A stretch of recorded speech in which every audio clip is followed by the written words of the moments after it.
Olá pessoal, tudo bem com vocês? Dando continuidade às nossas aulas aqui sobre fisiologia humana, a gente vai falar hoje sobre o sistema urinário, ou também chamado sistema excretor, tá? Então, meu nome é Danúbia, sou professora de biologia e espero ajudar vocês, tá? O sistema urinário, ele é muito importante, tá? O sistema excretor, certo? Ele é formado, né, por uma série de órgãos, certo? Que vão atuar junto e que o principal órgão são os rins. Então, ele é responsável pela produção e eliminação da urina, possui também a função aí de filtrar as impurezas do sangue que circula no organismo. Por isso aí o sistema excretor. Está associado também aí ao sistema respiratório, né, por conta das trocas gasosas, certo? E um sistema circulatório, pois o sangue é que vai levar esses nutrientes aí que vão ser excretados. Então, o sistema urinário, ele é composto por dois rins e pelas vias urinárias, formada também por dois uréteres, e bexiga urinária e uretra. A gente vai falar sobre cada um deles, tá? A urina, ela é composta por cerca aproximadamente de 95% de água, e as principais excretas da urina são ureia, cloreto de sódio e ácido úrico, certo? Que são aí produtos, né, do nosso metabolismo, que vão ser excretados, que não servem pra gente, tá? Então, aqui nessa primeira imagem, eu tenho, certo, o sistema urinário associado aqui ao sistema circulatório, com as artérias e veias que vão levar o sangue para ser filtrado, tá? Os rins, o uréter, a bexiga e a uretra. Vamos falar de cada um, tá? Então, os órgãos as funções aí do sistema urinário.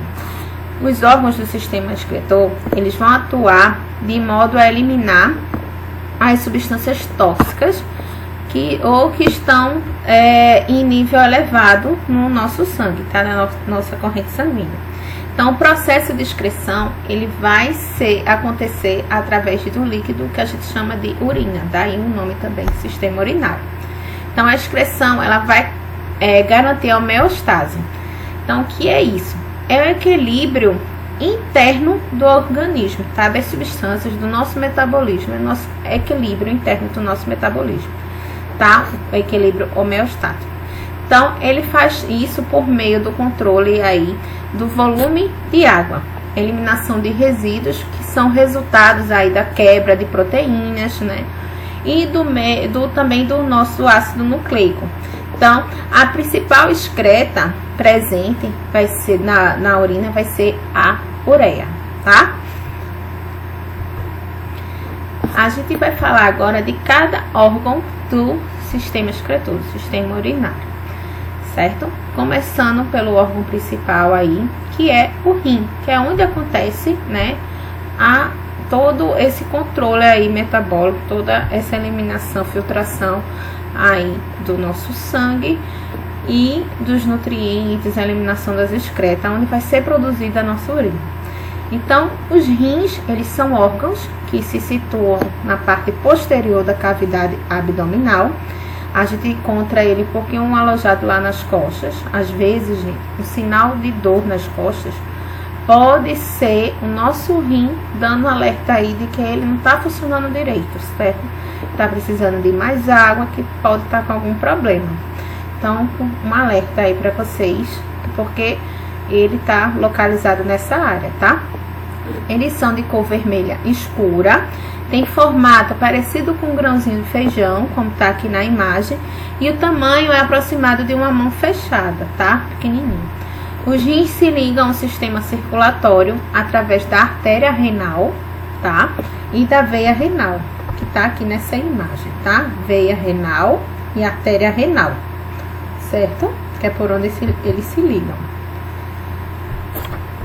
Continuando, né? As artérias renais são ramificações muito finas, que vão formar pequenos emaranhados, que vai se chamar a gente chama de glomérulo, tá? Quando eu mostrar a parte interna do rim, aí eu mostro pra vocês isso aí.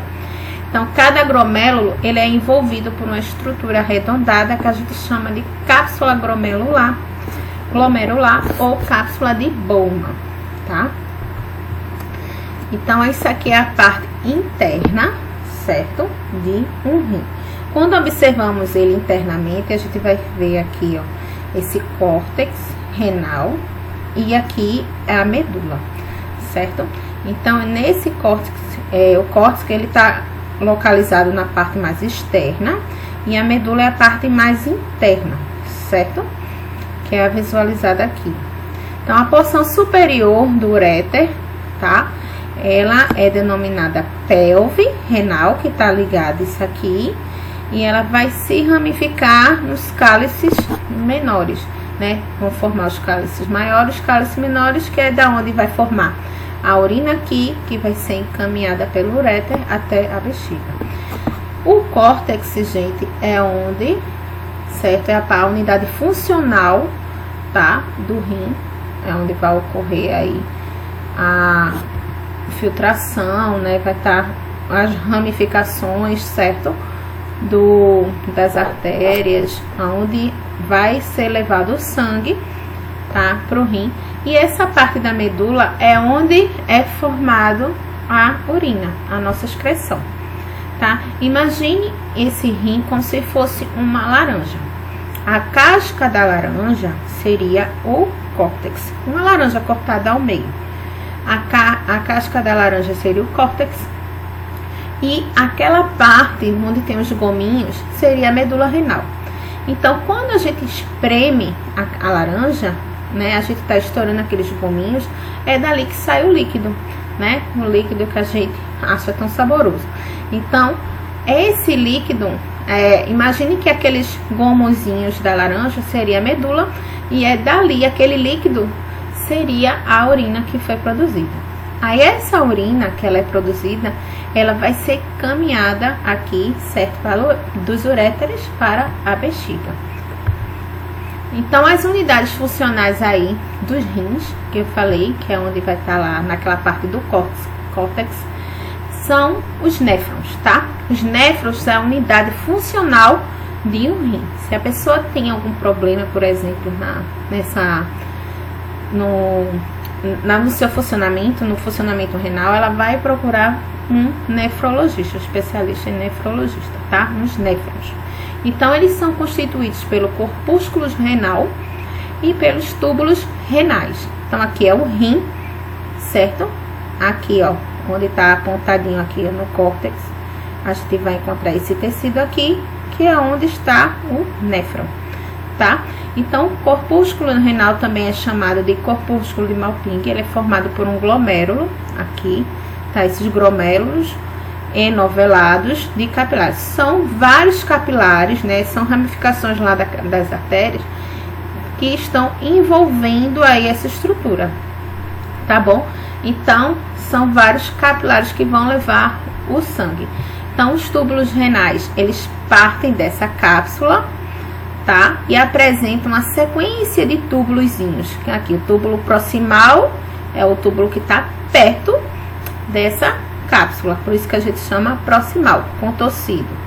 Depois a gente tem aqui o túbulo contorcido distal, que está um pouquinho mais distante. Aqui a gente vê feito uma alça, que a gente chama de alça de Henle, tá? E, por fim, o túbulo coletor. Então, os néfrons, eles são classificados, tá? Os néfrons são classificados em corticais e justamedulares, né? Corticais, que fica mais parte de cima, tá? São aqueles que têm apenas uma porção aqui que adentra na parte de cima, certo? E a porção que tá mais pertinho da medula renal, que a gente chama de justamedulares, tá? Então, esses néfrons, eles vão atuar a unidade funcional, como eu falei, é o que vai ter a filtração do sangue, vai devolver os nutrientes, é o que vai reabsorver água, sais minerais e o que vai eliminar as excretas, tá? Vai formar as urinas. Então, eu vou explicar um pouquinho a vocês como é o que ocorre lá no néfron. Então, ele é forçado pela pressão sanguínea, tá? Do plasma, parte do plasma, que é água e partículas pequenas dissolvidas, como sais minerais, ureia, ácido úrico e glicose. Então, elas vão sair pela pressão, sai dos capilares, tá? Que formam os glomérulos e cai nessa cápsula glomerular. Aí, em seguida, ela vai passar para o túbulo renal, né? Aqueles túbulos que eu falei, o túbulo proximal, o distal. Aí, quando chega aqui, ó, esse sangue, certo? Ele vai ocorrer a absorção aqui de glicose, de aminoácidos, sais minerais, certo? Que são necessários, né? Para o organismo, tá? Aí essa parte aqui, substâncias como água, glicose, sais minerais, que vão estar contidas nesse líquido, eles vão atravessar esse túbulo renal, tá? E vão retornar para a circulação sanguínea, porque elas são importantes. Elas, por conta da pressão, né, sanguínea, elas extravasaram, passaram aqui, né, dos capilares para esse glomérulo, tá? Chegou aqui nos tubos, mas o corpo, o rim, ele vai reabsorver isso aqui e vai devolver para a corrente sanguínea pela veia renal, tá? Então, assim, o que restar, tá? Nos túbulos, que restar aqui, que não for necessário para o organismo, que não for reabsorvido, aí vai ser reabsorvido junto com água, resíduos, como ureia, sais, esses sais que ácido úrico e amônia, que são tóxicos, eles vão ser absorvidos e vão formar a urina, tá? Então, aqui eu tenho um glomérulo, certo? Que tá cheio de vasos sanguíneos lá enovelados. Nesse sangue aqui, nesse vaso sanguíneo, vai ter substâncias como glicose, aminoácidos, sais minerais, que são absorvidos, tá? E devolvidos para a corrente sanguínea.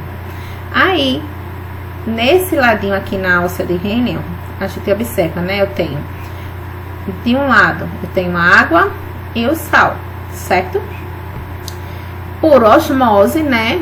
Tende aqui a absorver mais água e aqui mais sal, certo? Aí, aqui eu vou, nessa quantidade aqui, nessa alcinha de Henle, eu vou reabsorver água, tá? Que é necessário para a formação de urina, que junto com os restos dos metabólitos que não servem para o organismo, como ureia, ácido úrico, amônia, eles vão ser coletados aqui pelo tubo coletor, que é onde ocorre o maior processo de reabsorção de água, certo? E vão formar aí a nossa urina, tá?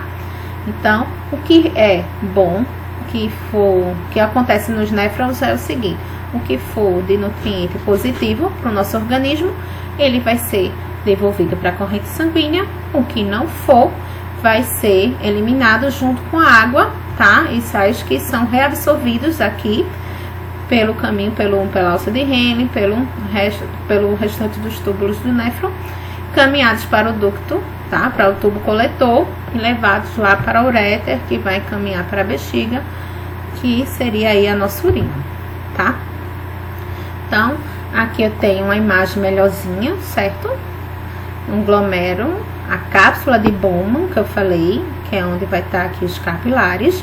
Aqui vai ocorrer a filtração, o que prestar, né, o que for nutriente legal para o organismo, ele vai ser devolvido aqui para a corrente sanguínea, pelas veias renais, e devolvido para o corpo. O que não for legal, certo? Ele vai ser aqui reabsorvido, tá? Nesses túbulos, o tubo proximal contorcido. Quando chega aqui, eu tenho reabsorção de água. Desse lado, reabsorção de água. Desse lado, nessa parte mais acima aqui, reabsorção de sais, tá? Por conta da osmose. Aqui eu vou ter essa reabsorção de água aqui, junto com aquelas substâncias que não servem para o nosso organismo, vão começar a formar a nossa urina. E são levadas pelo tubo contorcido distal até o nosso ducto coletor. Aqui ocorre mais reabsorção de água, certo? Para dar origem à urina, certo? Bom, isso aí é como funciona o nosso néfron, que é a unidade funcional do rim. Bom, formou a urina, essa urina ela vai seguir para os uréteres, que são 2 tubos, ó, uréteres são 2 tubos aproximadamente de 20 centímetros de comprimento cada, que vai conduzir essa urina até a bexiga, tá? A uretra, que é por onde vai sair, né, essa urina, na uretra feminina ela mede cerca de 5 centímetros, tá, de comprimento e transporta apenas a urina. Já a masculina, ela tem cerca de 20 centímetros e ela transporta, além da urina também, ela transporta o esperma, tá? Tem essa diferença aí. A bexiga é um órgão muscular oco, que vai servir aqui de reservatório para a urina, tá? Que ela vai se distender gradativamente conforme esse produto vai se acumulando. Então, vai ter músculos próximos aí que vai ter a junção entre a uretra, tá? E a bexiga. E esses músculozinhos é que atuam na micção, né? No controle aí da liberação da urina. Então, quando temos a primeira vontade de fazer xixi, por exemplo, a bexiga está cerca de 150, um copinho, tá? Pequeno, de água.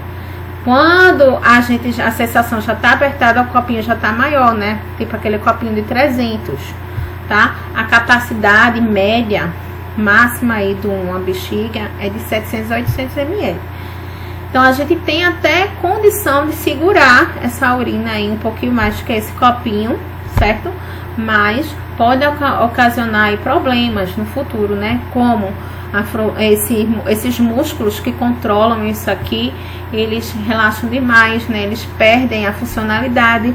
Aí a pessoa tem incontinência, né? Urinária. Pode desenvolver também infecções urinárias. Então, muito cuidado, tá? Com isso. Bom, cálculos renais são uma das doenças associadas ao sistema urinário. A gente falou do como funciona o sistema urinário, a função dele, o que ocorre lá no rim, a filtração do sangue, formação da urina, né? Vimos os órgãos que estão, as vias urinárias para eliminar esses compostos. Agora a gente vai ver doenças relacionadas a esse sistema, tá? A gente tem aí os cálculos renais, que está associado às vias urinárias, né? Acho que é conhecido como pedra nos rins. Esses cálculos podem se alojar nos rins, nos uréteres ou na bexiga. São formados na medida que ocorre aí alta concentração de cálcio ou de outros tipos de sal contido no líquido do organismo, né? Qualquer excesso de sal de produtos assim embutidos, por exemplo, refrigerantes, pode acumular esses cristais, certo? Formar aí essas pedras nos rins. Então, muito cuidado. Imagina, gente, a dor que é. Esse ureter é bem fininho. Imagina passar uma pedrinha dessa aqui por ele, para chegar lá na bexiga e depois ser eliminado pela uretra, por onde só o corpo, o organismo está preparado para passar líquido, vai passar uma pedrinha. Imagine a dor que é, né? Então, aqui como é mais ou menos que ocorre, tá? Eu tenho um rim, o córtex que eu falei, aqui é o néfron, cápsula de Bowman, certo? Aqui começa a se acumular, ó, formar cristais, certo? Que depois vão passar aqui, ser coletados nesse túbulo. Os cristais que são formados aqui, eles vão caminhar pela uretra para ser eliminado. Tem casos que só cirurgia, em microcirurgias para retirar, certo? E a dor é grande, né? Então, cuidado aí na alimentação. Cistite é uma infecção ou inflamação da bexiga urinária, tá? O doente ele vai sentir ardor na uretra no ato de urinar e por não conseguir reter a urina, ela vai sendo liberada em pouquinha quantidade, certo? E com aquela dorzinha. Então, a infecção causada por bactérias também, tá? Inflamação aí da bexiga urinária. Uretite é uma infecção na uretra desenvolvida por bactérias que ocorre normalmente junto com a cistite. Aí, nesse caso, talvez tenha que só seja eliminado com o uso de antibióticos. Essas duas últimas estão associadas ao funcionamento renal, tá? Aos rins mesmo. Então, nefrite é uma infecção nos néfrons, tá? Resultado aí de diversos fatores, como superdosagem de medicamentos, tá? Medicamento é um perigo, né? Tomar em excesso, né? Pessoas que tomam sem necessidade, sem o controle médico, pode causar isso aí. Presença de substâncias tóxicas, né? Também drogas. O mercúrio pode lesar ou destruir os néfrons, causando aí dores, redução na produção de urina, aparência turva na urina e aumento na pressão. Hipertensão arterial e problemas renais. A pressão arterial está associada, certo, ao nosso sistema excretor, nosso sistema urinário. Então, quando os rins eles não funcionam de modo eficiente, os sais e a água em excesso vão se acumular no sangue, certo? Porque a reabsorção de água do rim lá no néfron que a gente viu tudinho para formar a urina, isso controla a pressão do sangue, está associada, porque a pressão sanguínea está associada ao acúmulo de água nos vasos, tá? Nos vasos sanguíneos. Então, isso aumenta a pressão arterial. Então, imagine o rim não está funcionando direito, então não está eliminando água como deveria, não está tendo controle homeostático como deveria. Aí, imagine como se fosse uma mangueira, como se a gente tapasse ali aquela mangueirinha, certo? E a água está querendo vir, mas está lá presa. Quando vem com aquela força total. Então, é mais ou menos isso. A gente, excesso de líquido lá nos vasos de água aumenta a pressão, né? Excesso de líquido no sangue aumenta aí a pressão arterial. Então, essa água, ela é eliminada. Quem mantém esse controle aí é o nosso sistema urinário. Tanto que pessoas que têm problemas também de hipertensão tomam medicamentos também associados a isso aí, porque tem um hormônio que está associado à hipotensão ou hipertensão, tá? Que está associado tudo aos nossos rins. A gente vai ver melhor esse controle desses hormônios que está relacionado aí à pressão arterial, hormônios que o próprio rim também produz, como ele produz hormônio relacionado à produção de hemácias, tá? Então, a gente vai ver essa parte aí de hormônio quando for estudar sistema endócrino, tá? Mas que eu quero que vocês entendam que a nossa pressão arterial, ela está associada ao funcionamento correto do nosso rim, tá? Seja baixa pressão ou pressão alta. Então, um rim funcionando adequadamente, ele vai manter a nossa pressão arterial boa, normal, certo? E vai ter aí o nosso controle homeostático normal. Então, o processo aí de filtragem renal das pessoas hipertensas é deficiente, tá? O que pode resultar aí no desenvolvimento de doenças renais, certo? Bom, eu espero que vocês tenham entendido o conteúdo. Qualquer dúvida, deixe nos comentários ou entre em contato comigo, tá bom? Até a nossa próxima aula. Bons estudos, tá? Foquem em vocês, que vocês vão alcançar seus objetivos. Um grande abraço. Tchau, tchau.